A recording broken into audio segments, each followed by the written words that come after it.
हाँ तो दोस्तों, मैंने आयुर्वेदिक महाविद्यालय के बारे में बता दिया था। अब मैं स्टार्ट कर रहा हूँ मध्य प्रदेश कृषि विश्वविद्यालय। बेटा इंपोर्टेंट है, कभी कभी आ जाता, पूछ लेते हैं, तो ध्यान रखना। मध्य प्रदेश में कितने कृषि विश्वविद्यालय हैं? तो बेटा आप ध्यान रखना, मध्य प्रदेश में 2 ही कृषि विश्वविद्यालय हैं। एक का नाम है जवाहरलाल नेहरू कृषि विश्वविद्यालय, दूसरे का नाम है राजमाता विजयराजे सिंधिया कृषि विश्वविद्यालय। जिसमें से पुराना कौन है? पुराना है जवाहरलाल नेहरू कृषि विश्वविद्यालय। इसकी स्थापना कब हुई थी? इसकी स्थापना हुई थी 1 अक्टूबर 1964 को। कहाँ है बेटा? जी जबलपुर में। इसका उद्घाटन किसने किया था? इसका उद्घाटन किया था तत्कालीन केंद्रीय सूचना प्रसारण मंत्री इंदिरा गांधी ने। लेकिन इसकी स्थापना जवाहरलाल नेहरू प्रधानमंत्री के समय हुई थी, है ना बेटा? तो किसके सिफारिशों के आधार पर इसकी स्थापना की गई थी? तो राधा कृष्णन आयोग। बेटा बहुत इंपॉर्टेंट आयोग है, राधा कृष्णन आयोग की सिफारिशों के आधार पर जवाहरलाल नेहरू ने इस कृषि विश्वविद्यालय की स्थापना की थी। इस विश्वविद्यालय से 7 कृषि महाविद्यालय जुड़े हुए हैं और एक उद्यानिकी महाविद्यालय जुड़ा हुआ है और एक बेटा कृषि अभियांत्रिकी महाविद्यालय जुड़ा हुआ है। 7 कृषि महाविद्यालय कौन कौन से जुड़े हुए हैं? तो बेटा ध्यान रखना,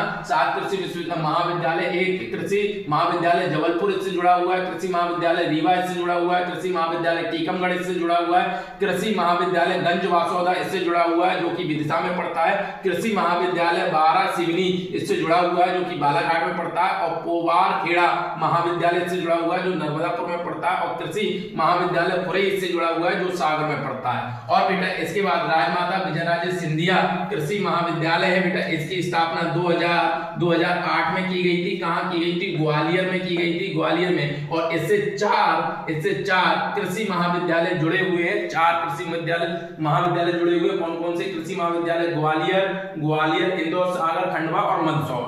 ग्वालियर, इंदौर, सीहोर, खंडवा और मंदसौर। धन्यवाद।